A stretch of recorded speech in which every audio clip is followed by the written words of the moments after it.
بیا ول خپل علم انسان کیږي زنانو نمونو کې به احتیاط کوي او د نارینو په نمونو کې به احتیاط کوي مونږ اکثر دې کې به احتیاطي کوو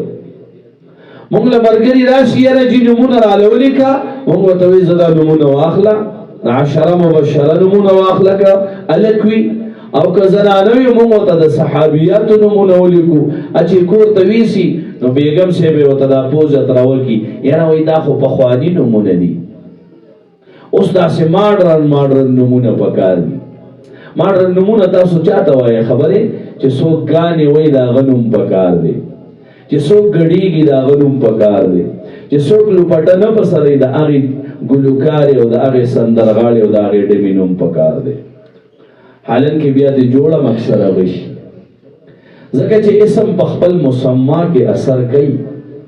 تاکه په کوم نسبت دا نوم ایښودی دی که د صحابي نوم دی ایښودی هغه د صحابي شجاعت د هغه بهادري د هغه عشق او محبت د هغه ولولا د هغه فقاهت د هغه نزاکت د هغه د پیغمبر سره مینه د هغه د عباداتو لذت د هغه د قرآن هغه شوق د هغه د عباداتو هغه لذت دا به په هغه کې موجود وي او چې په کوم نسبت دی دا نوم ایښی دی که دا ګلوکار دی که دا ګډېدو والا دی که دا ناز او اداګانو والا دی بیا به پکې هغه صفات موجود وي نه د پلار ګیله کوي نه د مور ګیله کوي ځکه زمونږ د تربیت زمونږ د نوم ځای دا صحیح نه دی مونږ نومونه د داسې خلکو ږدو چې هغې کې فقاهت نه وي هغې کې عشق د جناب محمد مصطفی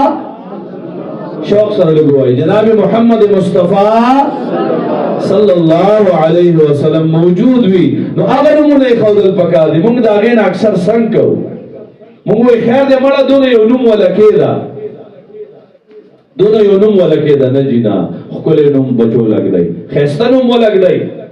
د دې نوم ډېر لوی اثر وي حضرت عمر رضی الله تعالی عنه دور کې یو کس راغی جي زمونږ کور کې اور لګېدلی حضرت عمر ته یې ورته وایي ستا څه نوم دی وایي زما شغله وایي د پلار دې څه نوم دی وایي د پلار مې لمبا وایي بیا خو به دې خامخا کور اور اخلي چې ستا شغله او د پلار دې لمبه خو کور به دې اور اخلي که نو لمبې او شغلې به نه ږدئ ځان لخوا ښکلي ښکلي نومونه به ږدئ